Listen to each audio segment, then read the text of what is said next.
मध्य प्रदेश की चुनावी तैयारी की हलचल बढ़ गई है। कोई यात्रा पर फोकस कर रहा है तो कोई सीधा संवाद पर, यानी फर्क सिर्फ तरीके का है। दोनों दलों का जमीनी तैयारी क्या है, देखिए इस खास रिपोर्ट में।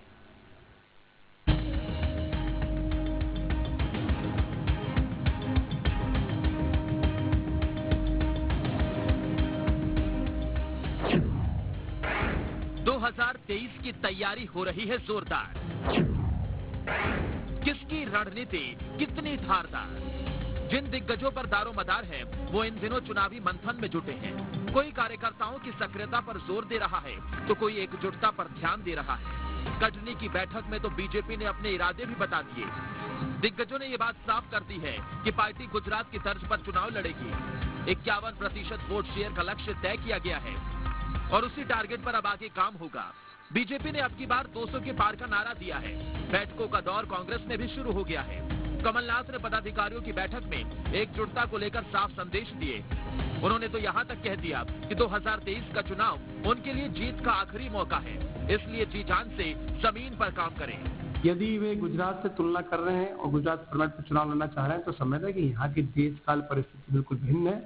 आज मध्य प्रदेश की जो भाजपा है वो कई दलों में बट गई है और साथ ही साथ सिंधिया जी के आने के बाद तो अब ये स्थिति हो गई है कि जो मूल भाजपाई है उनके तो अस्तित्व की लड़ाई है। और ऐसी परिस्थिति मुझे लगता है कि कांग्रेस को निश्चित रूप से जिस प्रकार से जन समर्थन मिल रहा है और विशेष राहुल जी की यात्रा के बाद जिस प्रकार का युवाओं में उत्साह है, उससे लगता है कि एक तरफा जनमत जो है कांग्रेस पार्टी को मिलेगा। मध्य प्रदेश में और पूरे देश में संगठन बहुत मजबूत है भारतीय जनता पार्टी का और निश्चित तौर पर ये ऊपर से भी संदेश है और कार्यकर्ताओं के मन में ये लालसा है कि हम चुनाव में 51% से ज्यादा मत लेंगे, सरकार फिर बनाएंगे। रहा सवाल तो बूथ हमारा मजबूत होगा तो कार्यकर्ता हमारा मजबूत होगा और जहां बूथ मजबूत होता है वहां निश्चित तौर पर हमारी सीटों में इजाफा होता है।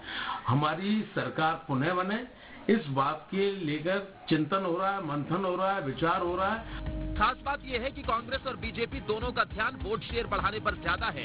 कम से कम 10% का गैप रखने की कोशिश है ताकि सत्ता मिलने में दिक्कत ना हो।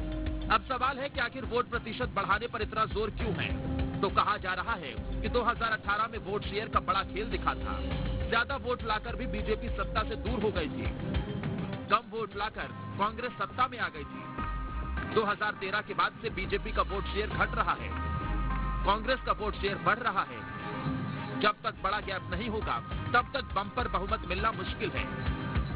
इसीलिए दोनों पार्टियां 2023 में वोट शेयर में ज्यादा गैप रखना चाहती हैं ताकि सत्ता के समीकरण उनके पक्ष में रहे।